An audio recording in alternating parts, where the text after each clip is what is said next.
everyone, and welcome to the first of our Glasgow Film Festival podcasts. And rightly enough, we're talking to the co-directors of the festival, Allison, Gardner and Allan Hunter. Hello both. Hello. Hello. And first of all, I'd like you to tell us a bit about the role of being a director of a film festival. The glamour knows no ends. Look at each other saying, "Oh, I think you'd be best to handle this."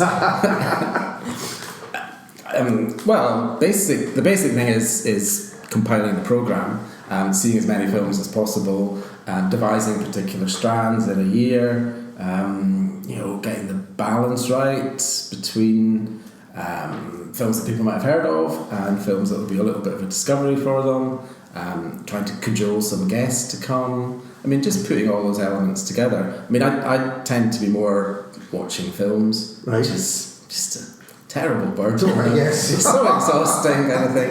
Whereas Allison is everything. She's global and strategic. I tend to work with the festival manager on the budget, right, the marketing, and work with the UK distributors more because I have the relationship with them around, because I programme GFT all year round. Yes. With my colleague Paul, and so I tend to concentrate on different things, but we seem to work very well as a team. We're very good at splitting things up.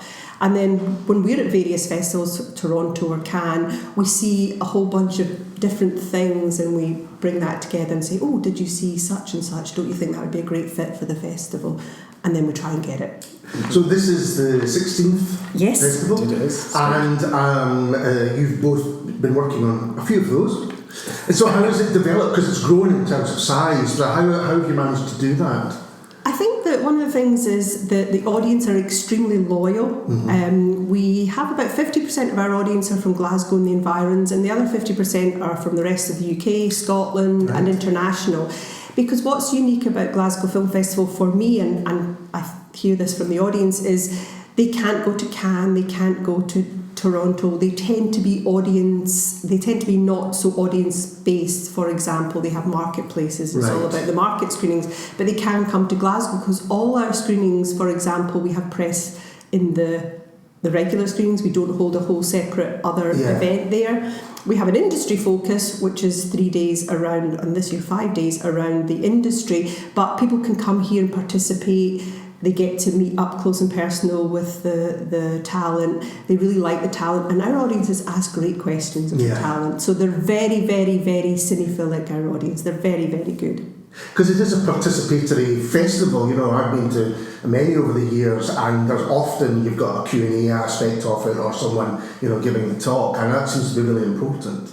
Yeah, and also I think was it open night last year or the night before? One of the producers that was here was saying that you're at the after film party, and it was basically the audience go from the film to the after, and he said, oh, sort of like real people are coming up to me and telling me that they like the film, or asking questions about it, and he said that doesn't really happen in my world because you're in a VIP area, or it's you and other filmmakers that you talk to because it's your peers, and it's like, wow, I can interact with the public, and that seemed a weird thing to him, or an unusual thing to him, whereas that's just kind of normal for us, that if you've got a filmmaker coming, then you expect them to be accessible to an audience. And it must be nice for them to hear from people that have just watched the film and to get that kind of initial and feedback. paid their money. Yeah, yes, absolutely. Because that's a really valuable asset to filmmakers, directors, producers, is to hear back why people paid their money and have gone to see their film. Because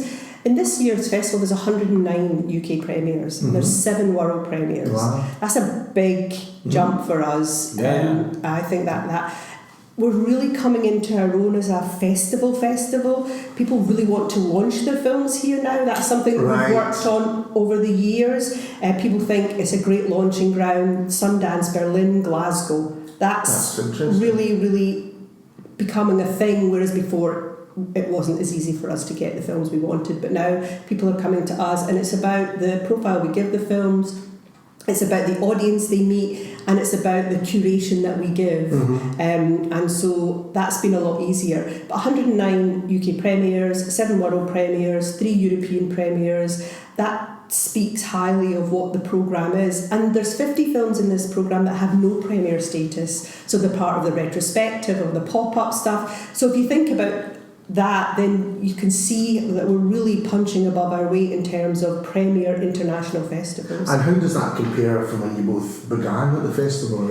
It was a lot smaller. Yes, you knew the audience individually. Yes, I think. we still do, because one of the things the audience do, we have our sort of really loyal people who now take holidays the whole 12 days and come and enjoy the festival. 30, 40 tickets. And that's really nice to see. It's really heartwarming because they're taking a chance on what we've curated as a team. And they know where you are. So they can't really escape their judgment, good or bad. Yes, but that's grown as well, because at the beginning people were like, oh, I had a really good time. Next year I'm going to take 3 days off and just come and see some films. Next year I'm going to take a week off and come and see some films. And I guess early on there was no expectation of what the programme might be. And now, like from quite early on, people are sort of saying, oh, I can't wait to see what's at the festival this year. When does the programme come out? And I've set my holidays, and you're like, so no pressure there at all now. But that's good. I mean, it's kind of a word of mouth thing that it's grown in that way. And also it's a good thing for distributors, because there are films that have been here that have then subsequently got UK distribution because they've seen the potential of it here. And you can now say to distributors, again, because Allison's got all these connections year round, of sort of saying, look, there's a film in the festival, I think it would really work for you, at least take a look at it or see what you think of it. And so you're trying to get those connections going between filmmakers. And we've changed the dynamics. So this year well. we've started inviting distributors up as our guests, because they will pick up films, so they'll participate in the industry focus, and then they'll also watch the films with an audience. And then they'll get to see how an audience is reacting, and that's really great intel for a distributor. Because if you're watching films, say, in a bubble like Cannes, it's quite odd because...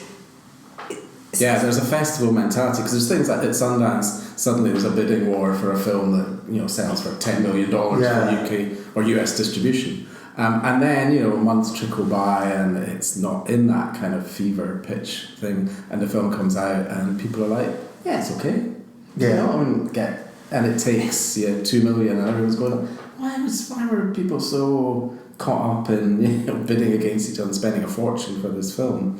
And there is that. Maybe Sundance as well, you're at quite a high altitude, so... We've never been. I've been. Oh, have you been? I've never been. I've been. It's too close to our festival.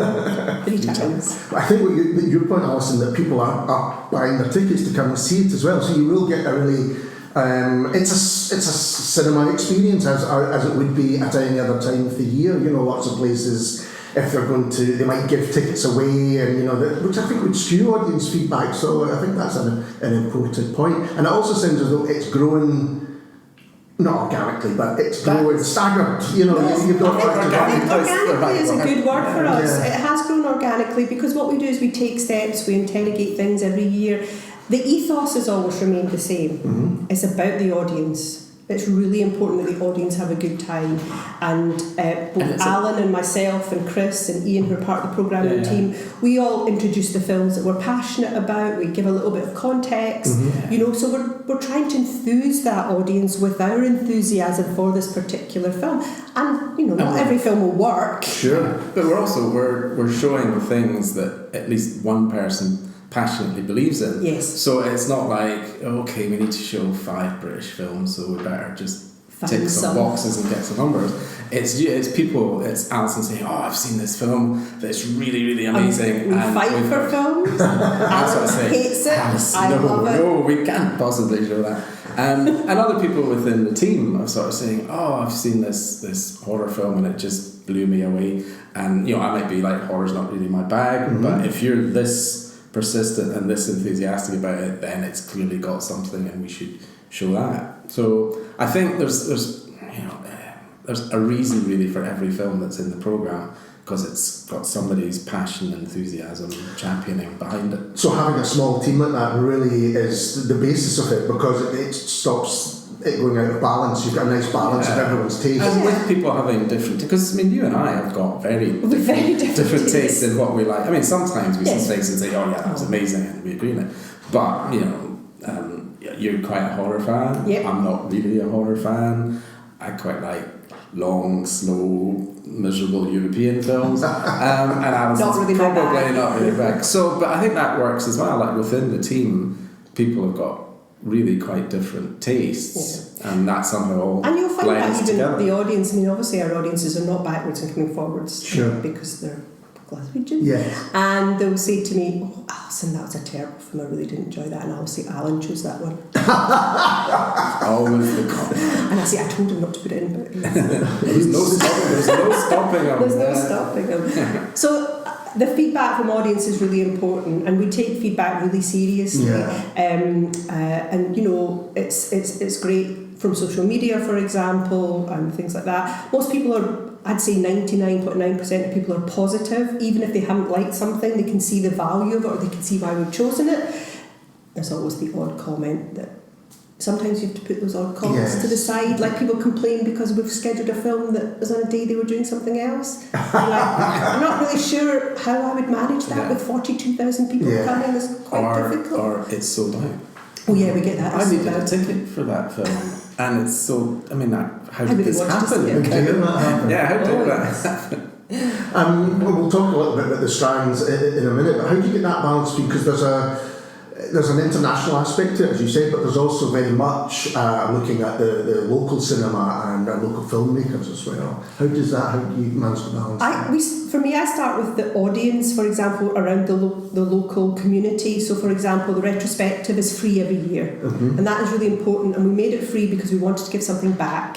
GFT and that runs the festivals are not-for-profit making educational charity, and I think it's our civil duty to engage people from all different backgrounds, a huge diversity of audiences for the festival. But festivals are sometimes perceived as elitist things, and we wanted expensive and not for me, and all those. We wanted to avoid that. So every day we have 2 free things, and that hopefully encourages people to participate in the festival, and then maybe they can buy a ticket for a third thing, because you know there are a lot of low and no income people, and I'm really passionate about getting those people in through the doors. Yeah, and it's broadened the audience as Definitely. well, because the retro, 10:30 in the morning, you could see it was targeting a particular kind of audience that were either cinephiles, movie buffs, or of a generation that had seen the films first time round. Yeah, sure. And I mean, you start doing 3 different kinds of retrospectives, and you go in every morning and you think, there's young people here. Heavens, there's a whole range of people here that we haven't seen those kind of people coming out to retro films. So yeah, it does. And has the audience changed in that way? I mean, we have got younger, and that has also had a knock-on effect to the Glasgow Film Theatre audiences as well, which is great, because we want more young people to come and see, Stalker, the Tarkovsky, and all those other films that we show that are part of this year's part of the retrospective. We want people to see these films in a cinema because it's your cinema history. So we want people to a whole bunch of young people to come, and we have a 15 to 25 card, which ensures you get tickets for £6.50 for the festival, which is pretty good because that's like 2 cups of tea and a bun and stuff. So, maybe not even the bun. I was going to say no, maybe just two cups of tea. So £6.50, and 15 to 25 is not aimed at students; it's aimed at everybody within that age group, because there's people who are still at school, there's people who have apprenticeships, modern apprenticeships, people who have low or no income. So that there's no restrictions. The only restriction is your age. And it's a free card to apply for, and then you get those cheap tickets. Oh, you're in a GFT, and in the festival, we have to make it accessible. Yes, absolutely. So I mentioned that there are different strands. There are many, many strands there. I was looking at the event for this year. So how do you decide on the strands? There are some which I recognise have been running for years. And then I think there are some. When you choose your films, you say where does that sit? We're back in our organic evolution. I mean, every year you kind of start out that there will be a country focus of some kind on the cinema of a particular area. So that's decided quite early from. So an individual country. And quite often it's like, the last couple of, like the 2021 is Iceland, and you kind of thought, we've shown a few Icelandic films over the last few years, Women at War, The Men and Horses, and you think, they've always done really well, like sold out. So there's something there, and then you think, well, is there a whole lot more going on in Icelandic cinema, enough that we get enough films to do a strand? And so that's how the country focus sort of comes about. And there's a retro every year, which is in the morning, and we decide that quite early on, because again you're hunting down prints and particular films of course, that might be hard to source. And then, other strands kind of come and go because they're slightly, okay, we've done that for a few years and that seems to be waning interest in that, so maybe we should move on and do something else. Fright Fest is every year. Fright Fest is kind of guaranteed. And then there's a couple of strands that always do really well that we punch way above our weight. Stranger than fiction, for example, the documentaries are really strong, and documentaries have really grown over the last 10 years in terms of cinematic. Some of our top 10 films at GFT are documentaries. Right. The Diego Maradona film, for example, Marianne and Leonard, they're in our top 10 films of the year because people really are driven by that. The year we close with Les Passerans, your big closing gala is a documentary, which is again is quite unusual at a festival, but it comes down to this film is so good and had such an emotional connection for audiences that, well, why wouldn't you have a documentary as the closing film if it's one of the best films of the festival? And of course it went on to, it's still having a life. Yes. Turning up in lots of places. A phrase when I'm programming things of Allan's, which always guides me because Allan is like my muse. He always says that we... Oh, you silver-tongued charmer. He always says we program without prejudice. Yes. So we try to be open in terms of what we're looking for, what we think. We don't have set rules, for example. I know that lots of festivals can only take things of UK premieres. We don't have that rule. We have a lot of UK premieres this year because lots of things we've loved haven't been in this country, but we try not to be prescriptive in that way. We're prescriptive a little bit about the opening and closing because they should really be UK premieres, but that's around generating press and interest for those particular films. And it's almost, it almost sounds simple and sensible, but it's basically, do you like this film? Yeah, it's really good. Did you like it? Yeah, I really liked it too. Oh, I'll have that one then. Right. It's as simple as that on some levels. Has it been somewhere else? Well, it probably has, but that's okay. Yeah. I still want to show it because it's a good I think film. audiences in Glasgow will warm to it. And most of the audiences that would come to see that at Glasgow Film Festival won't have seen it at London Film Festival anyway because it's so expensive to go. Well, it's a strange thing. Get to London and stay. People don't go, oh, this was at Leeds, I'm not going to go and see that. Yeah. It's completely irrelevant. Yeah. Whereas with theatre or something like that, it's touring the country, I must go and see it when it comes to Glasgow. Mm-hmm. So it's a slightly weird kind of mentality, which I think only really exists amongst festivals and festival programmers and the public. Just want to see a good film and don't care where it's been, really. So some of the regular strands, I'll just mention a few, like you mentioned Fright Fest, and that's when I know that people book off days and go for every single day. And want their particular seat as well. Oh, really? Yeah. Oh, yes. I want to be in D12 because that's the one I love. People do. Wow. It seems to me there's something about horror movies that makes people really obsessive. It's a community, it certainly is. And it's changed actually, because actually there's a lot more women I've noticed over the years coming to Fright Fest, and there's a lot more films that in this year's Fright Fest that are directed by women. That's interesting. So there's a whole shift in that dynamic, I think.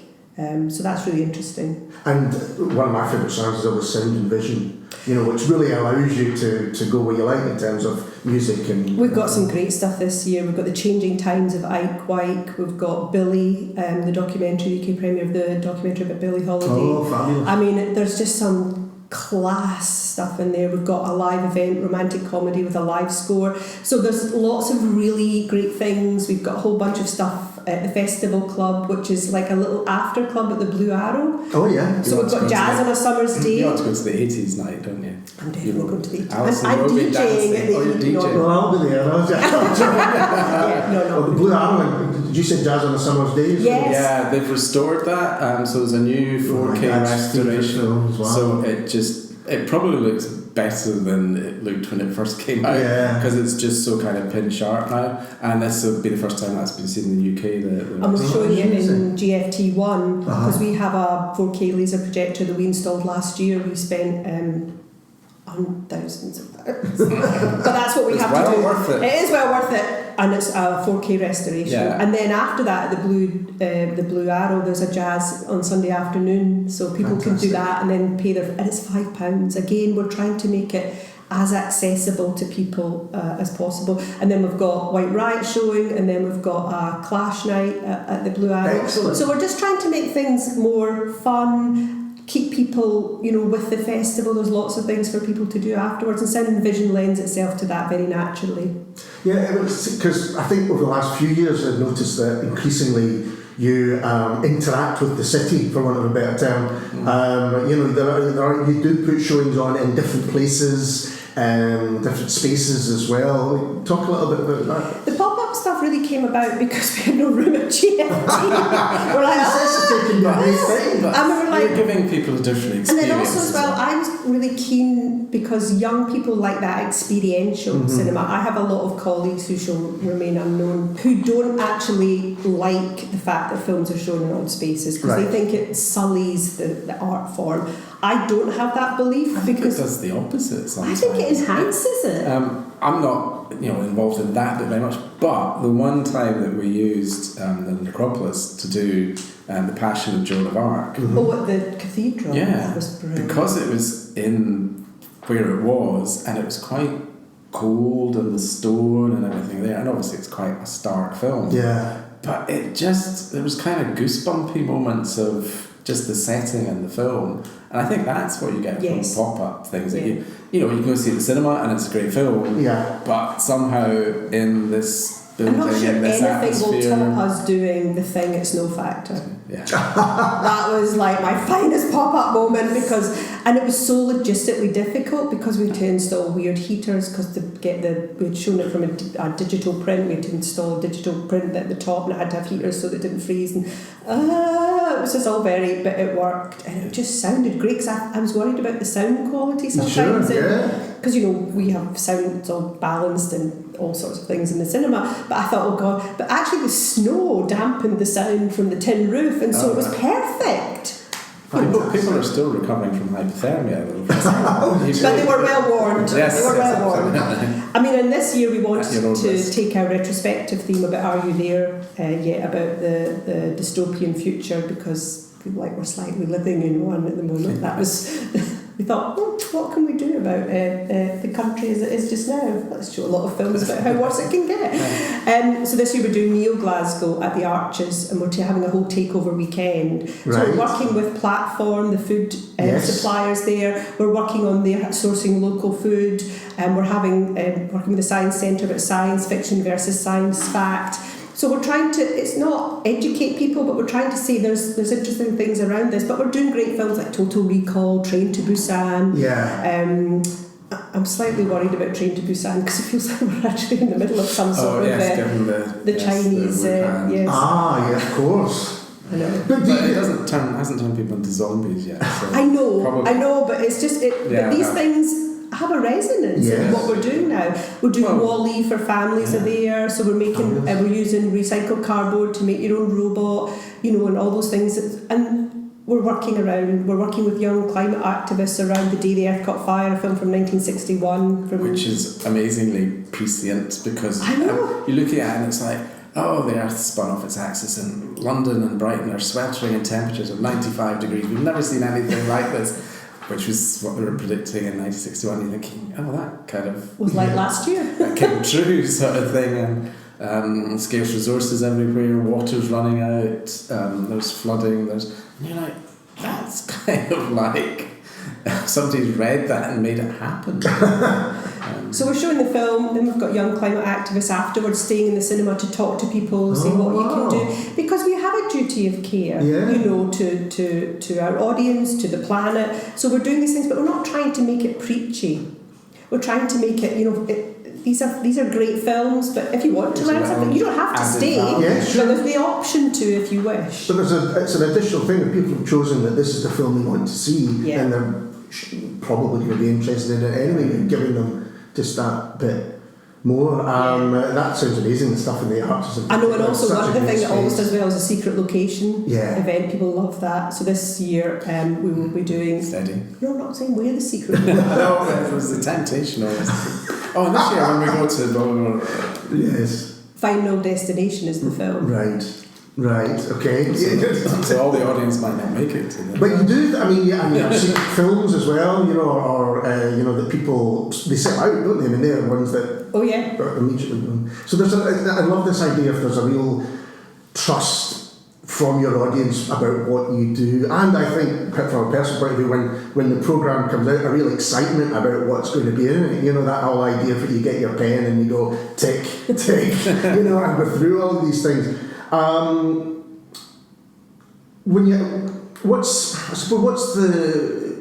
Do you build on what you're doing for next year? I mean, I guess you have to. And think, I mean, it must be really difficult. Or you're not thinking about that. I'm less concerned about numbers, actual numbers of people. I'm more concerned about, for me, and this is something that I have to say our funders are very, very, very good with us in this term. So I'm about quality of experience. Yeah. So it has to be quality experience.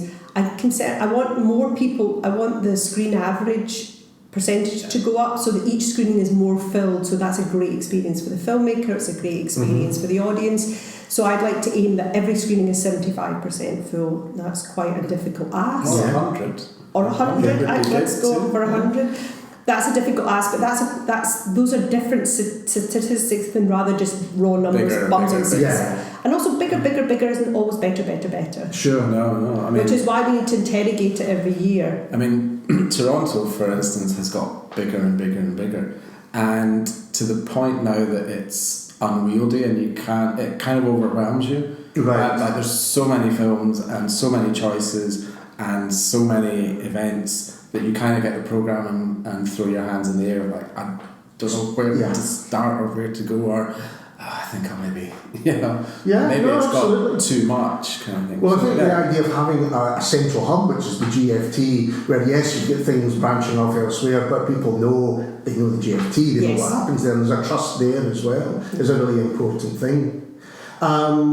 Well, I'd like to kind of finish up with memories of previous festivals. So you've done... We have no memories. But there must have been highlights, kind of moments where you go, I can't believe we just did. I mean, you mentioned the thing, it sounds incredible. Yes. Moments where you think, I can't believe we did that, or I can't believe I am here. I was thinking about the other day. We got away with it. I know, there are a certain number of those. We had 20 Feet from Stardom here, I think the UK premiere of that maybe, the documentary about the backing singers. I don't know if you've seen it. No, I don't think It's so. a fantastic film. It's Oh, really yes, good. Yeah, sort of coming into the limelight. We had Claudia Lunier here, and of course I was looking her up, and before she arrived, and she was like this super hot, radical black woman who slept with Mick Jagger and David Bowie and was the inspiration behind Brown Sugar and first black woman to pose for Playboy and blah blah blah. And of course I was like, wow. And then this little old lady arrived and she had like 3 fleeces on, and I was like, hi, and she was so lovely. She was just the loveliest person. And she said, the weather's a bit different from Southern California. And I was like, yeah, I'm sorry. But then at the end of the film, she sang.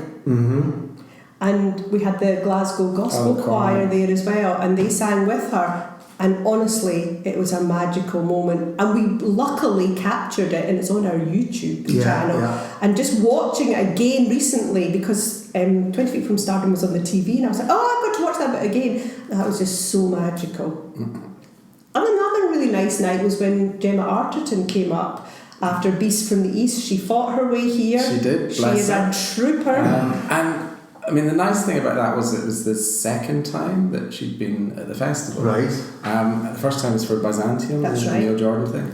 And the first time it was like there was a publicist, she needed someone for hair and makeup, blah, blah, blah. And when she came up the second time, it was like, oh, she's just coming up on her own. She'll just catch the plane. It's just her, it's nobody else. And hair and makeup, no, she said she can do that herself. And you're just talking to her and you said, something's changed, what? And she started up a production company and she'd done a lot of theatre. And she was like, it's strange. She said, actually, I just kind of feel I'm me now and I'm in control and I can do what I want. And, you start to think to yourself, I can do my own hair and makeup. Yeah. I don't need. Yeah. And she's so beautiful. I know what to wear with somebody, and I can do this. And she said, this is the first time that I've come to a festival on my own. She said, I don't have a pal with me, I don't have a publicist, I don't have anything. And she said, I feel like I've kind of grown up. And it's quite nice that it's here Yeah. And, because I know it's going to be fine and the audience are going to be, supportive and all that kind of stuff. And it's like... But if you create a festival that isn't them and us, it's all of us together, then people, I think, are more likely to feel that way. I think so. I mean, Michael Palin was another one. He was a lovely guest last year. He was really nice. And he was up for Final Ascent, the documentary on Hamish McInnes. And so that went down really well. And I had walked him over to the CCA because he was meeting some friends for drinks, but he was coming back to do the Empire podcast for us. So I walked him over and we were chatting about Life of Brian, and I said, well, actually Life of Brian was banned in Glasgow, and I was the person who got it unbanned. And then he mentioned that in the podcast. He said, oh, was Allison here? And of course I wasn't there. I was doing something else. And I was like, ah. So... But I would say, nearly all of the guests we have are really lovely because they understand what we're doing here. They don't have that, expectation that it's Cannes on the Clyde, for example. They have that expectation that they are here. They're here to talk about their work.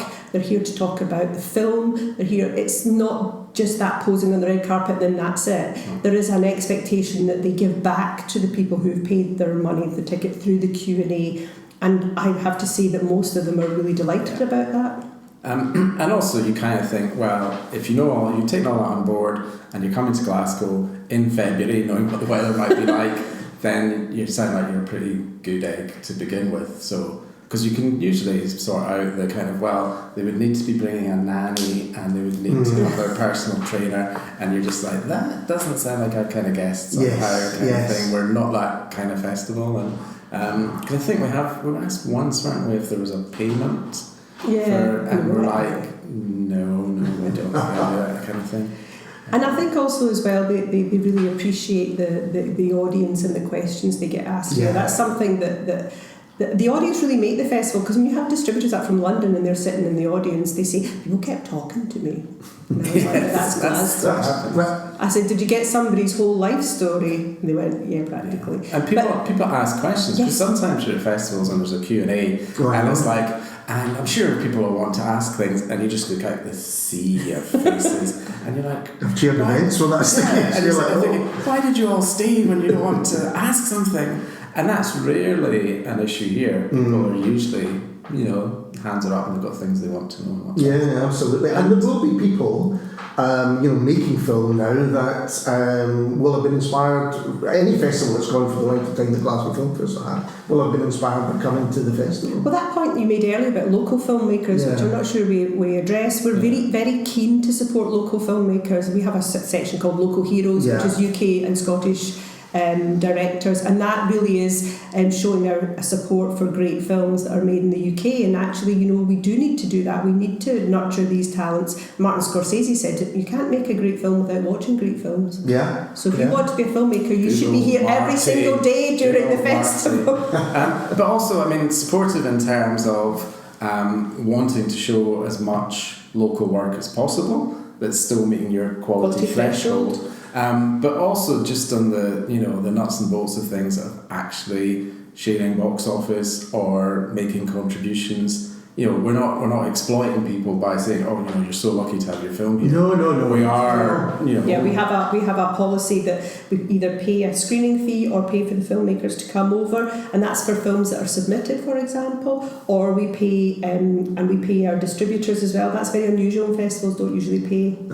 But we want to put the money back into the economy and make sure that people feel that and we're a not-for-profit making educational charity, so that really is important to us. And I think this year as well, there's a number of Scottish filmmakers where it's either their second, third time in the festival. And there are some very good work from Scottish directors this year.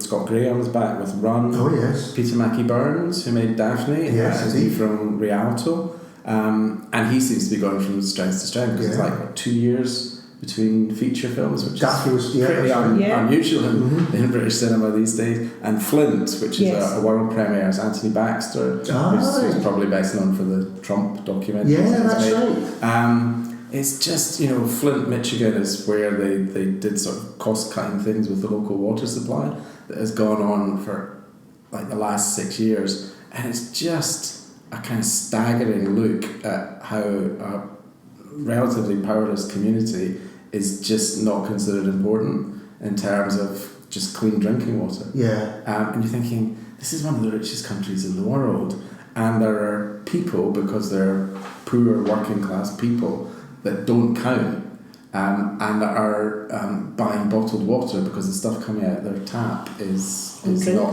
good for them. It's undrinkable.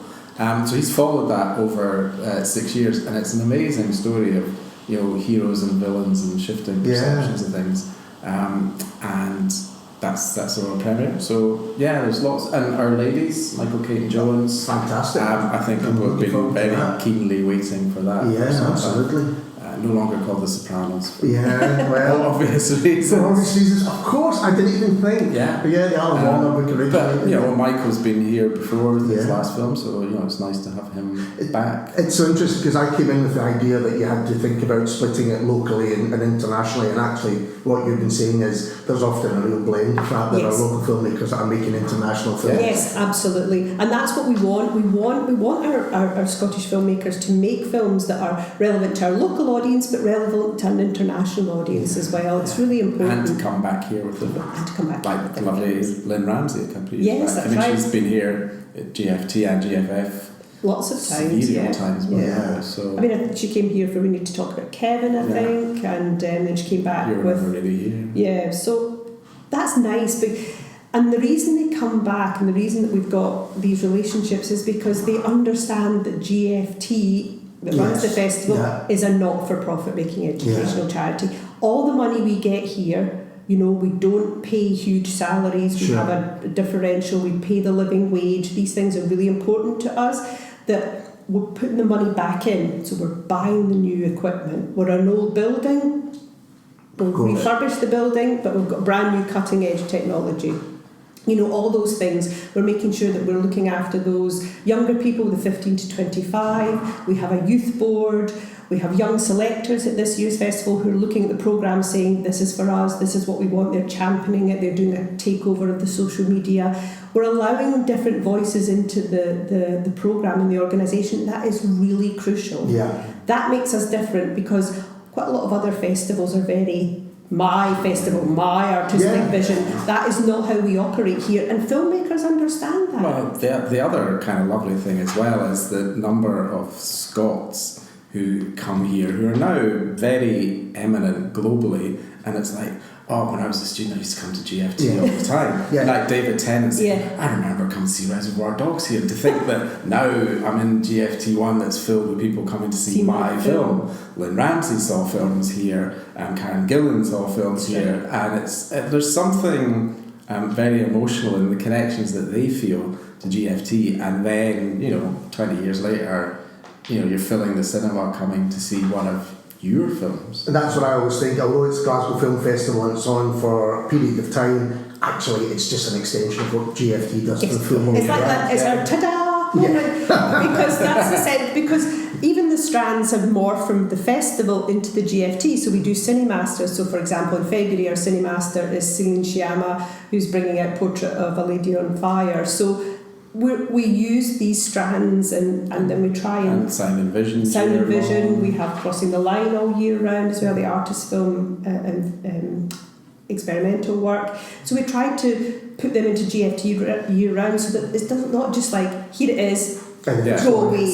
We want that continuity for the audience, and then we could build up their tastes, for example, around things that may be more unaccessible instantly when you look at it, and it might be more inaccessible, but then once you've digested it, then it's the sort of thing that you really want to see. Hopefully they'll go and see a whole bunch of Icelandic films this year, which are all entertaining, accessible, dealing with interesting issues, and then it comes to October or something like that, and you think, actually I enjoyed those, I might go and see something else that was screening this month. I might try this Finnish film that's turning up, or I might go and see Parasite. I hear it's foreign language, but I've seen some really good foreign language films at the festival, so I'll go and see something at GFT. And that's what the festival's there for. It's to give people, a window on the world, all these great films from, I think we've got over 50 countries represented. And to me, the world feels like it's getting a little bit narrow and sad. And I want it to be open and happy. I want people to come and see things. I want them to understand other people. I want them to walk in their shoes. That's the only way you have compassion and kindness. Yes. And for me, that's a really important ethos. Well, I think that's Come to the festival. A festival. It's your civic duty. Your festival needs you. Exactly. A film festival, any film festival, particularly this one, I think shows the best of the world. It shows the best, the happy, the sad, the political, the funny, but it shows the best of the world, because that's what people, when they make these films, that's what they're doing. That's the perfect place to finish. So thank you so much for Thank you very much. Thank you. And we'll be back soon with somebody completely different. Cheers.